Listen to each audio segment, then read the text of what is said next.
DUCSU VP পদে জয়ের পর থেকেই যার নাম ছিল রাজনীতির কেন্দ্রবিন্দুতে, সেই সাদিক কায়েমী এবার আসছেন ঢাকার মেয়র প্রার্থী হতে। একসময় জোরালো গুঞ্জন ছিল শরীফ ওসমান হাদীর মৃত্যুর পর ঢাকা ৮ আসন থেকে হয়তো জাতীয় নির্বাচনে লড়বেন তিনি, কিন্তু সেই সব জল্পনা কল্পনা ছাপিয়ে আসল খবর হলো ঢাকা দক্ষিণ সিটি কর্পোরেশনের মেয়র প্রার্থী হিসেবে সাদিক কায়েমের নাম ঘোষণা করেছে জামায়াতে ইসলামী। শুক্রবার সকালে রাজধানীর কাকরাইলে আইডিইবি ভবনে আয়োজিত এক বিশেষ সম্মেলনে আনুষ্ঠানিকভাবে এই চমকপ্রদ ঘোষণা দেওয়া হয়।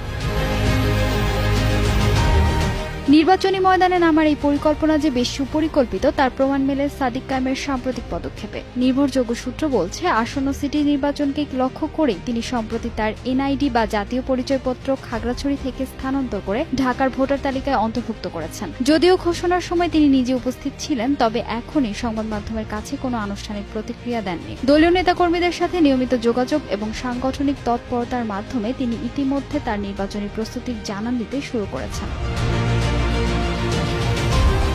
জামায়াতের সহকারী সেক্রেটারি জেনারেল অ্যাডভোকেট এহসানুল মাহবুব জুবায়ের জানিয়েছেন, আগামী 1 থেকে 2 দিনের মধ্যেই সাদিক কায়েমের নাম আনুষ্ঠানিকভাবে দেশবাসীকে জানানো হবে। শুধু দক্ষিণ নয়, ঢাকা উত্তর সিটির জন্য প্রার্থী চূড়ান্ত করে ফেলেছে দলটি। জাতীয় রাজনীতির গুঞ্জন পেছনে ফেলে সাদিক কায়েম এখন সরাসরি ঢাকার রাজপথের লড়াইয়ে। দেখার বিষয় হলো ডাকসুর সেই জনপ্রিয়তা এবার ঢাকা দক্ষিণের ভোটারদের মাঝে কতটা প্রতিফলিত হয়।